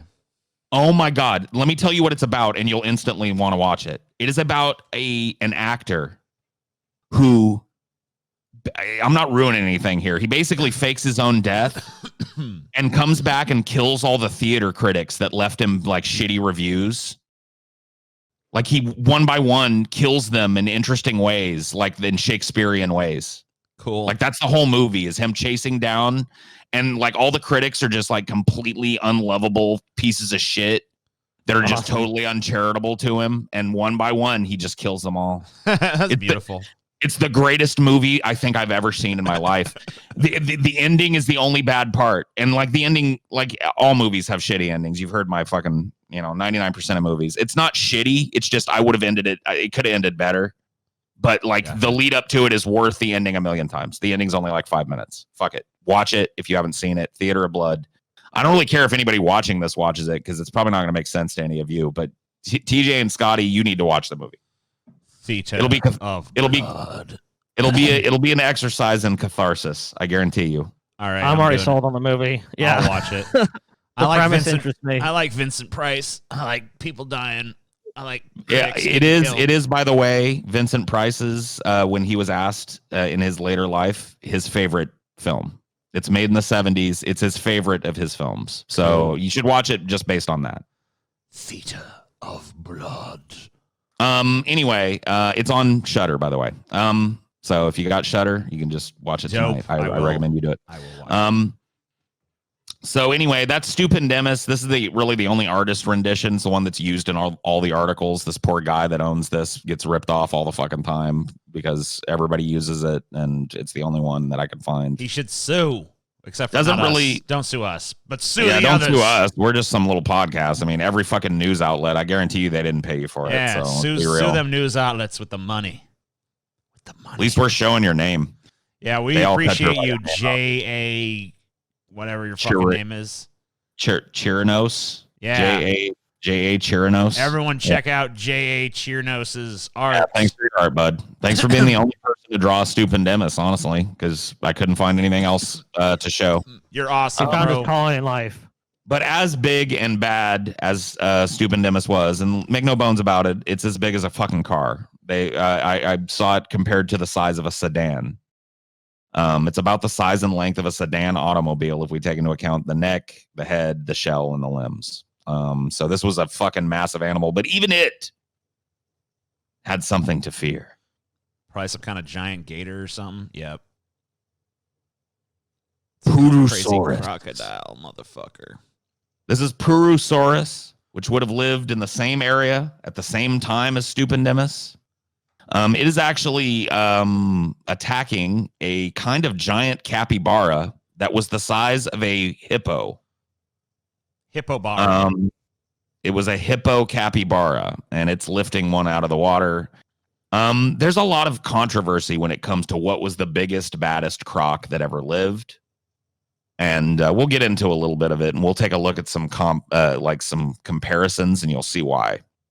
Recently, a team led by Tio Aureliano of Rio de Janeiro's Federal University began to study the type and largest species in the genus, the colossal P. brasiliensis, or Purosaurus, named after the river it was discovered in, the Puru River. It's considered to be not a gator, but a giant caiman. Okay. Shit. Its chunky head, the subject of the research, was 1.5 meters in length alone, roughly as big as the entire body of most modern caimans that are alive today. That's like 5 feet. Yep. For the study, the creature was compared with other crocodilian species like black caimans and both saltwater and Nile crocodiles. all of which are closely related to the animal. All of these animals have been measured previously for the strength of their bites and for their feeding behavior, okay? So here's our little comparison chart. You can see Purosaurus is second here. This is all speculative. And so there are people that claim this Dinosaurs is the largest gator, whatever gated. There are people that claim this Gryptosuchus was it. I mean, I found actual research on all of these, even Crocodilus down there that we see in this chart. I found people saying, "Oh no, Crocodilus Purosaurus was the biggest." No, it was this one. This size chart came from Wikipedia. So I figured it was, you know this show. I mean, ultimately, Wikipedia, the fucking show. I assume that this is probably the closest, to truth that we are going to get on this. Because the rest of it's a lot of pop sci articles and really dense research papers that. Let me tell you something. As far as I'm concerned, any of these motherfuckers could rip that human apart. So as far as our asses are concerned, they're all the biggest. Right, but I don't know if you're like me, but I'm obsessed with okay, but who is the biggest though? Who's the biggest Billy Badass? Well, it kind of. I mean, if you're basing it just on this chart, it looks like those top two are pretty even looking. I mean, the other one by a nose. By a nose, and only just. And like I said, these numbers are different on some of these articles. I found articles saying that this Euthecodon brumpty. I'll tell you what, those the two that are like the second two with the little thin, whatever the fuck snouts. Those are clear. I mean, clearly I'd be scared as shit if that was coming at me, but those aren't quite as intimidating as the ones with the big, broad snouts. Well, they would, they're different. I mean, you can tell they're specialized for different things. So the shorter snouts are fish catchers, and the other ones are more, for preying on larger game. Rip you the fuck apart. Either one of them would rip you to fucking shreds. So it's not like you'd have a better chance against it. I know what you're saying. Yeah, I personally would kick the shit out of any of these things with ease, but other people fucking, of course, might struggle. If this wasn't a normal sized person being represented here in the bottom right, and it was a TJ. He would be off the screen. Yeah. We would just be looking at his knees. You know what I mean? So TJ ain't got to worry about this. You'd see me holding one of these just under my arm casually, like a fucking, this is my pet Dinosaurus reginadensis or whatever the fuck. Yeah. He just brushed this out of the way with his foot. He's just get out of here. Shoo. Get on back in the water now. Go on now. Get your ass back in the water, boy. Go on now, Purosaurus. Get out of here. Big ass gator. But anyway, the reason I went with Purosaurus is because it actually preyed upon on Stupendemys. So out of all of these gators, it's the only one that not only lived in the same area as Stupendemys, but it was alive at the same time. It's I could go for some Stupendemys about now. What you want to eat tonight? Some Stupendemys, please. Could you bring home another one of those largest turtles that ever lived? Sure. God damn it. I got to catch another fucking... You have any idea how long it takes to get one of those out of its shell? They're such a pain in the ass to eat. I know, but they're so delicious. Can't we just have some Hippobara? Yeah, can't we just have Hippobara? Hippobaras are so high in cholesterol. Oh, here we go again. Oh, yeah, turtles are so much better for me, right? Yes, they are. They're a leaner meat. There's less meat. It's all shell. Just get out there. I don't want to argue anymore. You're going to have a heart attack, you Hippobara addict. Here's like a little... I found this picture. This is a recreation of Purosaurus at a natural history museum that you can take one of these ridiculous selfies. And so when I'm looking at it here, what I'm seeing is basically I could take it. I mean, I know we were joking. Listen, I know we were joking around earlier about about this, but I mean, honestly, in all seriousness, it's no threat. It's no problem. I'm sure it had a weak as fuck bite force with its jaw. TJ, you're a fucking fat fuck, so maybe you're a 3-biter, but I'm pretty sure I'm a 2-biter for this one. 1/2 and then another gulp. I think that it'd just be like the Mr. Mushnick scene for me. Come on, come on. Summertime, you know. Look at all these fossils. Come on. I got some Stupendemys. I look around. I'm like, what the hell is this? Just stick my head in. You know. So yeah. That was one of the most fun things I ever did on stage, was getting eaten by the plant as Mr. Mushnick dude. In a little shop. That song is way really better cool. And like in the show too. The Broadway, it is whatever the fucking I think the whole thing is really, like, if you really love that, you should try and see like a professional production of it. It's a really good show. But anyway, it does remind me of that. It was awesome being eaten by that thing, because I got to, you really get to be melodramatic when you're being fucking eaten by a giant. Well, of course. This thing here, of course, could do that to you in real life, and it probably wouldn't look as no, I don't think many people comical. Would.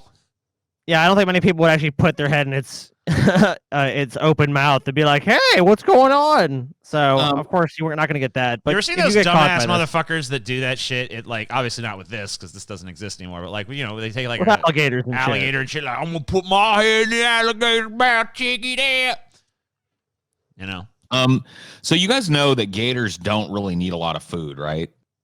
Yeah. Like, gators don't have to eat a whole lot to survive. They're actually pretty low energy predators. They kind of float around most of the time, and they have these big explosive kind of attacks. And so as big as the thing was, it only needed to survive, even the big ones, only needed somewhere around 88 pounds of food to survive a day, which is a lot of food. But given the size of this fucking thing, it was just like a gator. You know what I mean? It just needed to be able to fucking get a big mouthful of meat every day, basically. But this latest research by this team led by this Aureliano guy was looking into its bite force. And they estimated, looking at the new fossils that they found, that it had a sustained bite pressure of somewhere around 7 tons, which is stronger than the Tyrannosaurus, which is the next previous strongest biter that has been measured on land. So 7 tons of bite force. Well, yeah, I mean, most of these animals are usually just ambush predators. Like, they're just waiting, and then they're just popping up and going, whack! And their jaws are just super fast and super powerful, and they just, like you said, they just grab whatever animal. Then usually they do a roll. I don't know if these ones did that too, but they would do those rolls, and they're just they probably did. I mean, from what I could read on these, they were just giant versions of alligators. Alligators are, like, once again, they're like sharks. They're so ancient and have existed for so long that we can look at them and kind of make a lot of assumptions on how their larger cousins would have lived, because they're just so unchanged. Yeah, so probably a feeding frenzy as well. Like, if a lot of these were together, it would just be a feeding frenzy, just ripping the animal apart so they could all basically get like I said, those mouthfuls of meat. Right. So the area which these lived in, along with our previous one that we covered, Stupendemys, was called, it's known as the Pebas system. It was an area somewhat like an inland sea in the northern region of South America. It was very different from the Amazon today, with the Andes still on the rise, like Scotty explained earlier. The Andes Mountains were still coming up. And so there was this kind of very wet, marshy inland sea, and that is where this and Stupendemys kind of fought for the apex predator slot. It is thought that this would have had no trouble eating or defending itself from Stupendemys. So definitely the only thing in the Pebas region, or the Pebas system, that Stupendemys feared was this, and this feared nothing. It preyed on everything that was around, including these weird things, those capybara things that were the size of water buffaloes, and these are called notungulates. They're about the size of a rhino. They're a kind of extinct megafauna that was really, really populous in this region, and were a main staple of the diet of this Purosaurus. So. Man, no wonder these things got so fucking big. They had these big oafs just walking around eating flowers and shit. I mean, everything was big. I mean, the another thing that they fed on, Scotty, those giant fucking catfish we were talking about. That's so think. I mean, it's insane. Those are still around. So. So we're gonna move into the deep ocean now, because we've kind of been skirting around the deep ocean. So let's go into the deep ocean and let's talk about Dunkleosteus. What this the hell is that motherfucking thing? Has kind of a goofy name because the man that discovered its last name was Dunkel. His name was David Dunkel. It's David Dunkel, boy. Called, Dunkleosteus is its name. It's a fish which lived approximately 380 to 360 million years ago, allegedly during the late Devonian period. They're claiming here it's extinct. So you can take that with a grain of me. You know what I mean? It's extinct, guys. It's extinct. Air quotes. It wasn't named until 1956. It was named Dunkleosteus in honor of then curator of the vertebrate paleontology at the Cleveland Museum of Natural History, David Dunkel. Okay. If you look at Dunkleosteus pictures, you might think that it was one of the most ferocious creatures of all time, and who could blame you? It was probably one of the largest fish of its time, being about 30 feet long and weighing in excess of 3 tons. Here's a size comparison for you.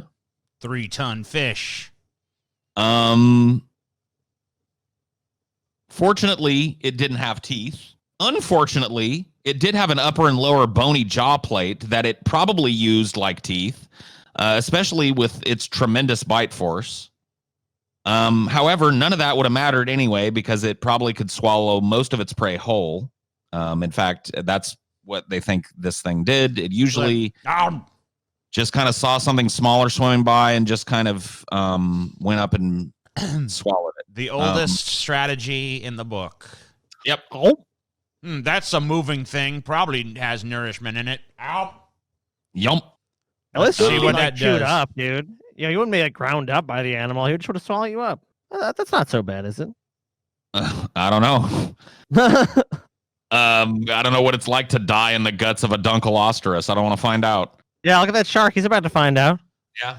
That shark one is of the like, just like so fucking cash too. He's just like deep. He doesn't even notice. So one thing that kind of runs contrary to this, it just swallowed everything hypothesis is once again new research about its bite force. Pretty recent research has been done and they've crunched the numbers and they determined that this fish probably could have bit down with quite a lot of force, could have generated about 8,000 pounds of bite force per square inch on any prey. For comparison, a modern crocodile has a bite force of about 3,700 pounds per square inch. So not out of control given its size. But still, if this thing bit down on you with them bony fucking plates and shit, you were just going to come in half. And pretty much anything else would too. So, it might have just swam up and bit something in half and ate that half and then gulped down the other half. It might have gulped down its prey whole when it could. It was a fish that flourished worldwide in every ocean. Its armored flesh was nearly impervious to any enemies that it would have had at this time. And it had this tremendous bite force we just talked about, which brings up the question, why did these animals go extinct? Paleontologists have come up with an answer to that question, a bullshit answer. They believe that this fish went extinct because oxygen levels in the ocean dropped significantly or whatever, You know what I mean? That's as ridiculous as Scotty's Tiptronic plates or whatever the fuck it was. What can I do? You know what I mean? I have to listen to Tectronic. Tectronic platter? Yeah, okay. Tectronics. Yeah. Get it, Scotty. Tectronics, yeah. Tectronics and all that. Let me tell you what happened. Air was in the ocean just fine, and then it just left, or whatever. Yeah, they're just oxygen levels went down. Whatever. Let's be honest. The whole point is, This hey, look, fish- if there was, I breathe in oxygen, so if there was oxygen, if there's oxygen in water, then I'd be able to breathe water, which I clearly cannot do. So that's like, whatever. It's just nonsense. Those sharks clearly look. They kind of look like crosses, right? Clearly God-fearing, loving sharks, and the sharks still exist today. Right. This other asshole here, I don't remember what the fuck his name is, Dunkelstein or whatever. Dunkleosteus. Dunkleosteus. And I call him Dunkleosteus. His ass didn't believe. So God's like, you know what? Oxygen level down, bitch. Now he's gone. Should have believed. God. See, now there's a theory I can respect. God done it. God done did it. God looked at the Not Dunklefish even and he enough, was like, okay? fuck you, Dunklefish. You're not good enough to be in my ocean, bitch. You creepy looking motherfucker. So whatever, the scientists say that, like oxygen levels went down or whatever, and it killed off bigger fish, and it needed bigger fish because that's what it fed on, and so there was nothing for it to feed on anymore. There wasn't enough food or whatever, some stupid fucking bullshit science nonsense where they pretend they have a crystal ball and they can look back and tell us everything about millions of years ago. This thing still lives in the fucking oceans, but whatever, you believe what you want. But yeah, that's Dunkleosteus. Definitely want to stay out of the oceans if you're afraid of these, because I ain't trying to talk to no scientists because them motherfuckers lying, getting me pissed as usual. I mean, that thing. Here's a really well constructed fossil of this extinct animal, more than likely just washed up on shore because it died of natural causes after thousands of years of eating human beings for a living. But you think what you want. You guys got anything? You got any questions about Dunkleosteus? Because I'm now an expert. I'm an official expert in Dunkleostery. How many do you estimate are still roaming the oceans today? Billions. Billions. Wow. Billions. So not only are they alive, but they're plentiful.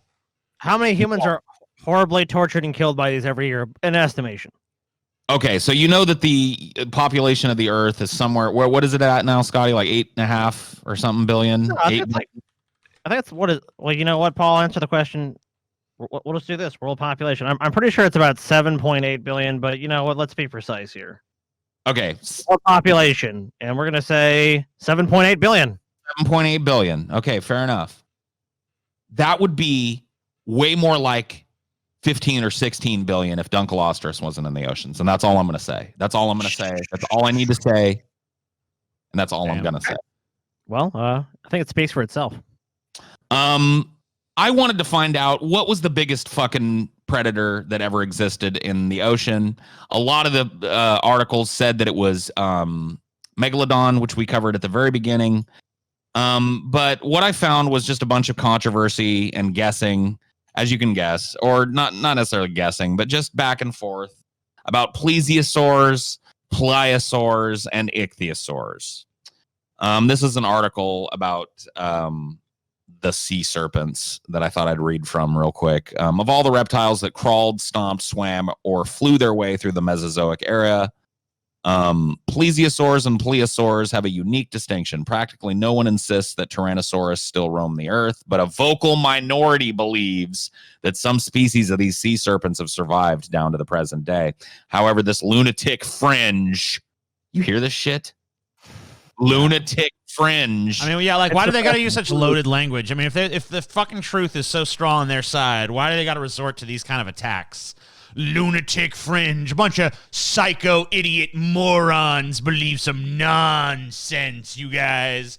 Like, why would you have to use such loaded language if you really had the truth on your side? I ask you that, ladies and gentlemen. It's like it's aimed right at us, TJ. It's like it's pointing right at us, going, "You're a moron. You're a lunatic because you think that the oceans, which have barely been looked at, let alone explored, might harbor this still." You know, I mean, come on. I'm sick of this shit, man. I'm sick of being treated like shit by articles. Like, when is it okay to call an entire group of people a lunatic fringe? Okay, that just believes that we ought to be afraid of this fucking ocean because it might have this thing in it. That thing could be in there. I'd like to see this asshole Bob Strauss here. I'd like to see him go for a little swim in the ocean. Yeah. You know what's gonna happen to him? Oh, you know, there's nothing to fear. They go to the deepest depths of the ocean, swim around, see what you're gonna find down there, Bob. Ain't no Bob Look, I'm safe. Ain't no pliers. Oh no! Rip your fucking guts out, and you know what? We're all gonna laugh at you because you deserve. They're all gonna laugh at you. We're gonna take you out to the deepest part of the fucking deep ocean, and we're just gonna leave you out there, and we'll see how you feel, Bob Strauss. And we'll see who the lunatic fringe is then, motherfucker. Plesiosaurs, Greek for almost lizards, were large, long-necked, four-flippered marine. They say were like they don't exist. Were long-necked, four-flippered marine reptiles that paddled their way through the oceans, lakes, and rivers and swamps of the Jurassic and Cretaceous periods. I will add up until today. Confusingly, The name plesiosaur also encompasses the plesiosaurs. This is why I had to pull this fucking article, because it's like there were all these pop science articles that were like the biggest Billy badass in the ocean, the plesiosaur, and I'd be like, okay, I want to start pulling on that, and then I'd go, wait, but I just was and then I'd look again, and then there'd be another article. If you ever had anything to fear in the ocean, it was the plesiosaur, and I was like, well, what the fuck? And then I'd find another article that was like, when it came to teeth and giant jaws in the ocean, nothing beat the ichthyosaur. So I was like, you know, what is going on here? It just turns out it's an all-encompassing thing for giant fucking lizard beasts that live in the ocean that we pretend to know things about because they're smart enough to not get captured on our cameras. Somehow they're extinct or whatever, right? Yeah. Despite their aquatic lifestyles, it's important to realize that plesiosaurs and plesiosaurs were reptiles and not fish, meaning they had to surface to breathe air. What this implies, of course, is that these marine reptiles evolved from a terrestrial ancestor of the early Triassic period, almost certainly the archosaur, whatever the fuck that is. This sounds like nonsense to me, too. I mean, all this psychobabble and science shit always sounds like nonsense to me, I'm going to be honest. I don't know why they just... I mean, you know, science is just always trying to fucking figure shit out. There's just no way to figure out. You know, just report the facts here. There's giant monsters in the ocean. For you guys. There's giant monsters in the ocean. That's the only thing we need to know. See, Paul, you know where you went wrong with this episode? I'll tell you what. When you got in all this science stuff, science constantly changing. No one can agree. But, Paul, you say it's the truth. I mean, that's fine if you want to take science at its word. But why is its word any good if it changes all the time? Whereas if I look to God, God's always been there and always going to work for me. As far as I know, that word's been the same since my daddy passed that Bible down to me. So, I mean, I rest my case. That word changed not one. I had that Bible. My daddy had that Bible. His daddy had that Bible. And his daddy had that Bible before him. And since that day, that word ain't changed one thing. The truth has been the same in that book. It has served my family for generations. I mean, look, you want me to... But in that same time, this animal was extinct and now it ain't. You see what I mean? This animal was this big. Oh, we messed up. It was this big. You get me? Uh-huh. Oh, the ice age lasted this long. Oh, well, it turns out it lasted a lot longer than we thought it did. Oh, the human beings, they did this. Oh, no, it turns out they didn't. They did this. You see what I'm saying? Now, has your goddamn jibber jabber, boy. Has your Bible changed, TJ? If you go open up your Bible right now, is it still the same word of God that it was when you bought it? You know what? Let me check. Go check, TJ. I bet it is, TJ. I bet you dollars to donuts. Hold the Bible right there. I bet it changed. I bet it's still the same damn truth. Same truth. Oh, yeah. It's the same as it ever was. Same truth it ever was. Same damn truth. So look at that. You tell me what to believe here. I mean, you tell me who's crazy. I mean, look, Paul, we've held our tongue a lot of time on this episode now. You've been talking about millions years, 300, 400 million, Devonian. I don't even know what the hell that's supposed to mean, Paul. I was trying to tell you why I did that is because if I just pulled an episode about these things and I didn't pull all these scientific facts or whatever, then people get all mad and shit like I skipped over something. They want to hear 6,000 years old. It's 6,000. Look, I want to be clear, everyone here. They're 6,000 years old. If we say millions, that's just for these science people who don't know nothing. I'm reading that off of one of these damn articles is making up lies about these things. These things still exist. God created these things. They're still out there in the ocean. He's a super God. To be quite honest with y'all, it don't really matter. Ichthyosaur, plesiosaur, pliosaur. Here's your answer. Okay, this is the answer. This is the best I could find. Okay, this is it. A jawbone fossil found on a rocky English beach belongs to one of the biggest marine animals on record, a type of seagoing reptile called the ichthyosaur that scientists estimate was about 85 feet long, approaching the size of a blue whale. So this is the only thing that we found that we think might have been as big as a blue whale, maybe. Okay? Okay. Scientists said on Monday this ichthyosaur, which appears to be the largest marine reptile ever discovered, lived 205 million years ago at the end of the Triassic period, or 6,000 years ago when God created the heavens and the earth.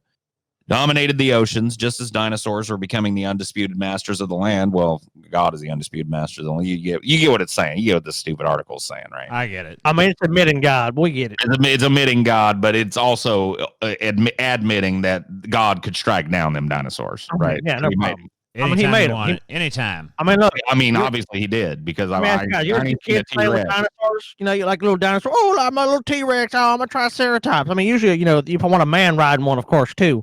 But But that was what God was doing. That's why God made dinosaurs so he could play with them up in heaven. He'd be like, "Oh, look, I'm a T-Rex. Oh, look, I'm a Triceratops." Same shit. Same shit. Exactly. Same damn thing. Same That's shit. right, boy. You damn right, Scotty. You damn right. You speaking truth, boy. So the researchers estimated the animal's length by comparing the syrangular to the same bone in the largest ichthyosaur skeleton that we found to date, a species called Shonosaurus skinninus from British Columbia. That was 21. I don't know. Dude, you want to take a stab at it? Here, I'll blow it up. I'm just saying. No, take a stab at it. All right. What is it? Where is it? It's right there. Oh, okay. Shonosaurus siccanensis? You probably did better. Shonosaurus siccanensis? Siccanesis? Fuck, dude. Yeah, never mind. My shit talking is ended. So yeah, this is the jawbone, by the way, that they found. That's way bigger than any other jawbone that they found of any other ichthyosaur. This bone belonged to a giant, said University Manchester paleontologist Dean Lomax. The entire carcass was probably very similar to a whale fall, in which a dead whale drops to the bottom of the sea floor and an entire ecosystem of animals feeds on the carcass for a very long time. After that, the bones become separated, and we suspect that's what happened to our isolated bone. Fossil collector Paul LaSalle, affiliated with the Etches collection in Dorset, England, found the bone in 2016 at Lilstock on England's Somerset coast along the Bristol Channel. The structure was in the form of growth rings like that of a tree, and I'd seen something similar before in the jaws of late Jurassic ichthyosaurs, he said. Ichthyosaurs swam the world's oceans from 250 million years ago to 90 million years ago, preying on squid and fish. And here's what they think it looked like. And they think it was roughly, give or take 10, 15, 20, 30 feet, about the size of a blue whale. It looks like an asshole dolphin, dude. It really does. These creatures are actually really weird because they look like dolphins, lizards, sharks, and fish. Basically all got together and fucked and popped out some weird, like... Yeah, dude. I don't know. They look stupid as fuck, I'll be honest with you. They really do. They really look like a dumb fucking animal. I bet hey, take me seriously. Wrap you up and eat you without even thinking about it. It was fucking gigantically huge for some reason. So, yeah, probably. But yes, they do look stupid. They look kind of like the platypus looks, like an implausible collection of animal parts. You know what I mean? Belly of a fucking hippo, beak of a fucking stork, eye of a dolphin, fins of a whale, tail of a shark. It's like some weird fucking thing that was mixed up in a fucking dude. God is weird, man. God is strange. Dude, I love what a big fat fucking gut it has too. So it's just swimming along, just opening that fucking gaping yawn of a fucking yawning mouth and just. So, to kind of finish up tonight, I wanted to cover one more thing. Okay. Number one, the blue whale, as far as we know, still the biggest thing that's ever lived, not only on planet Earth, but in the ocean for sure. There's nothing that outstrips it. There's nothing that even really comes close except for this goofy looking fuck here, which, whatever. Yeah. We're just going to kind of ignore him because the blue whale's got way more dignity than that fucker. Yeah. The blue whale looks way cooler. He's got way more dignity. He's way more awesome than this ichthyosaur bitch. And I truly believe the blue whale would beat him in a fight. Oh, yeah. Easy peasy, lemon squeezy. So fuck him. We're going to cover the last extinct animal that we're going to talk about here. This is the extinct frilled shark. Existed somewhere like 80 million years ago and is gone forever. Oh, wait. One swam up on a beach in 2007. And look how these scientists flipped the script, right? You guys ready for this shit? Yeah. I'm ready. Until 2007, this was an animal that they would have told you existed 90 million years ago. An ancient proto-relative of the shark that doesn't exist in the ocean anymore. But there is a lunatic fringe that might believe it still exists. But exactly. They are but loons. I want you to listen.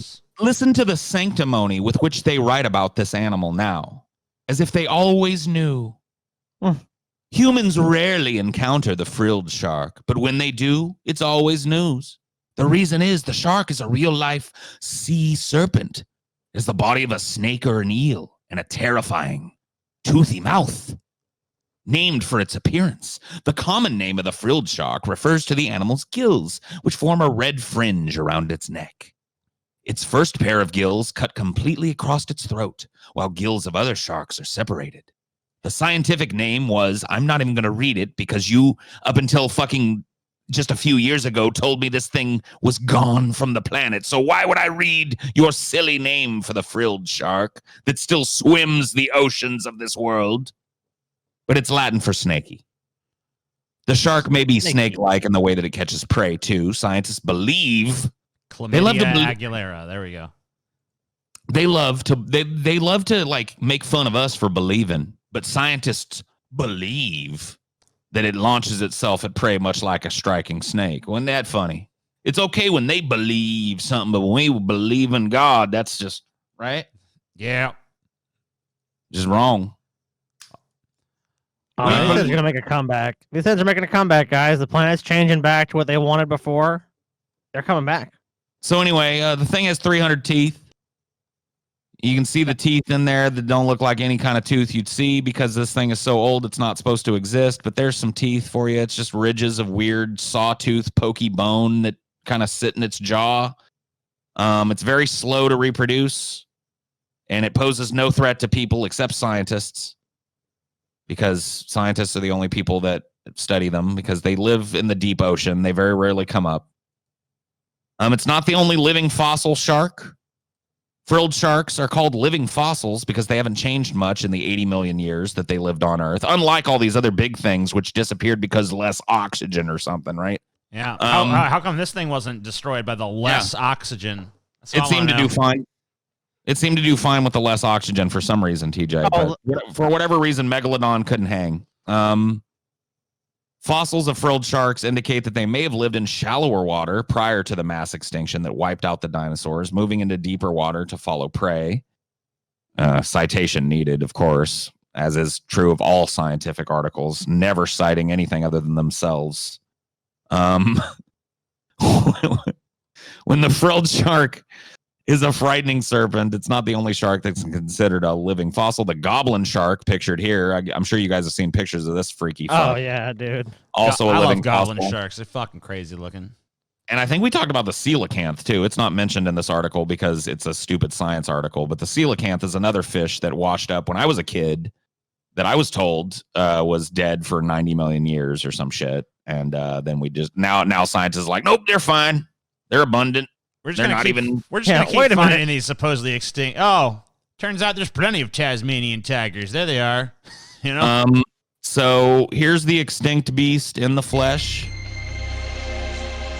It sure ain't pretty, and if you weren't expecting it to swim across your sightline, it's just a little bit frightening too. Yes, it's wrinkly, yes, it's long, and yes, it looks a little grey around the gills. But this is one of the rarest things ever to come from the bottom of the sea. So this That's a weird looking thing.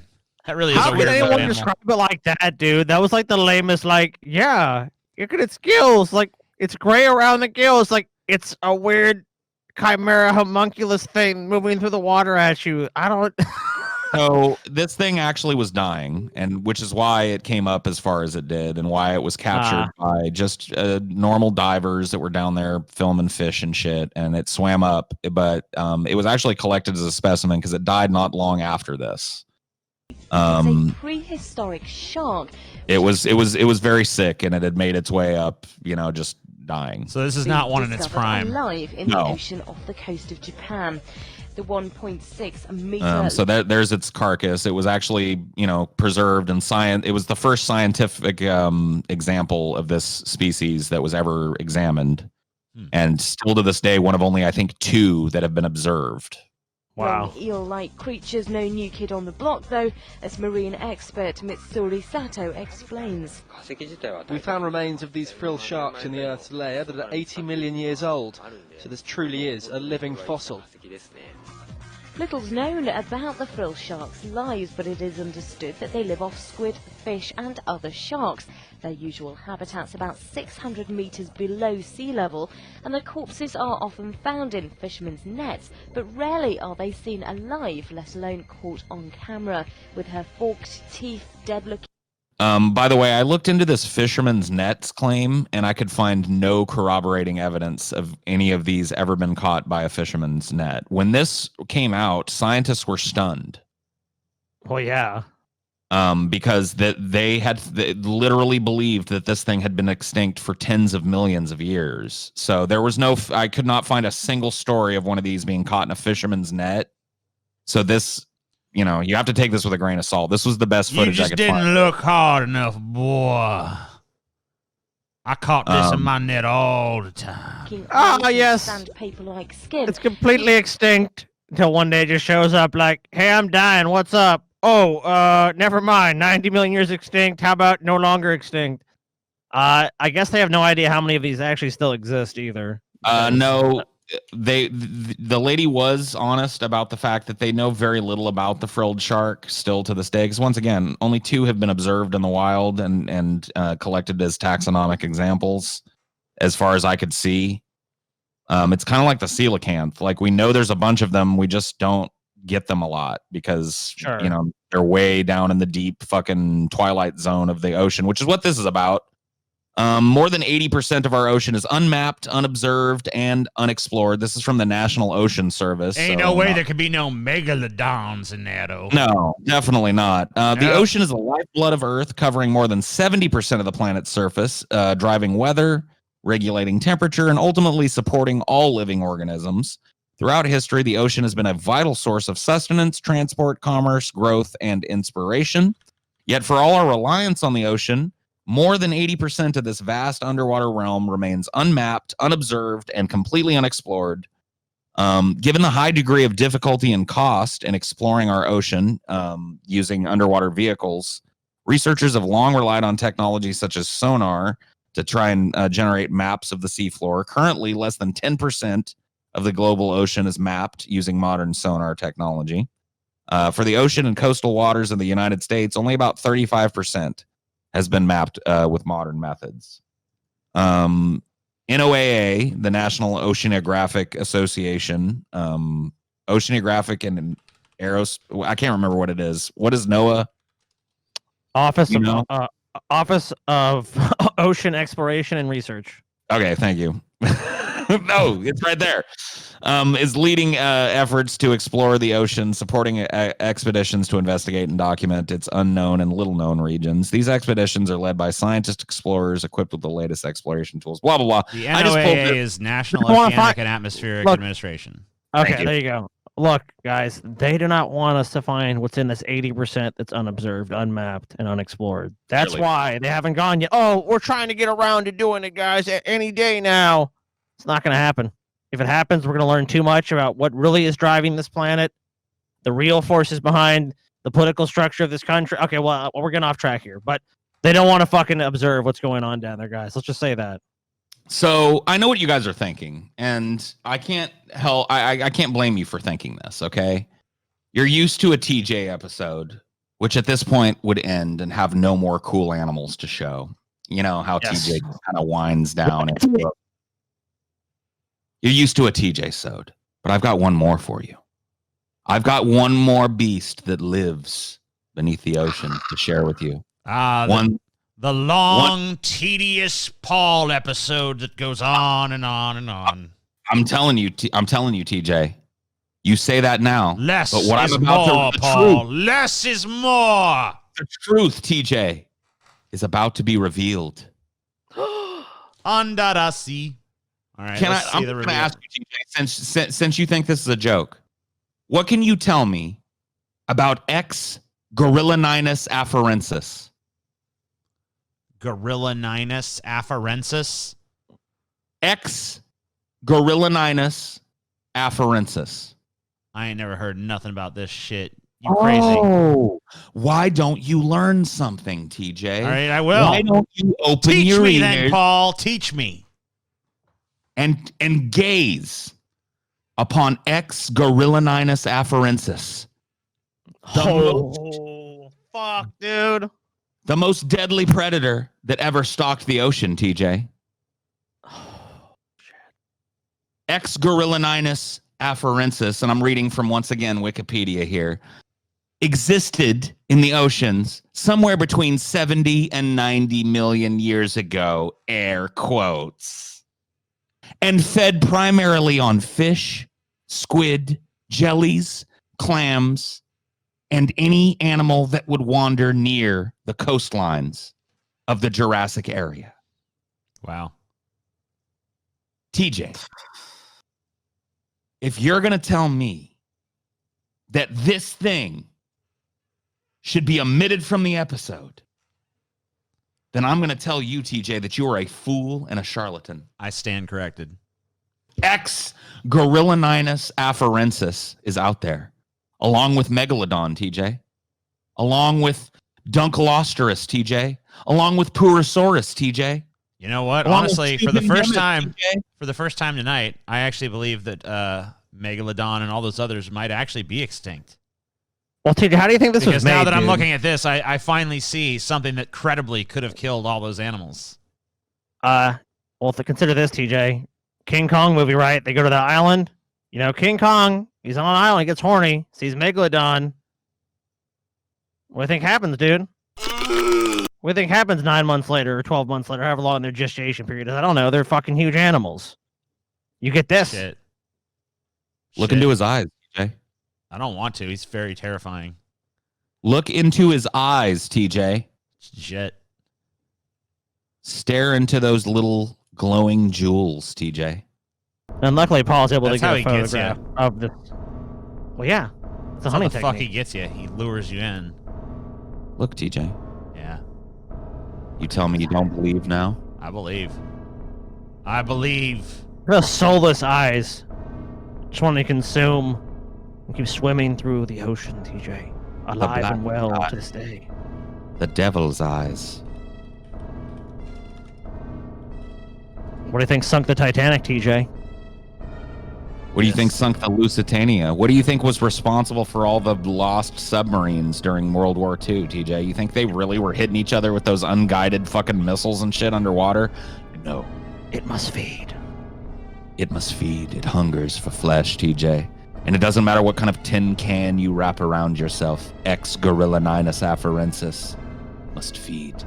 It peels back layers of steel just like an ape would peel a banana, TJ.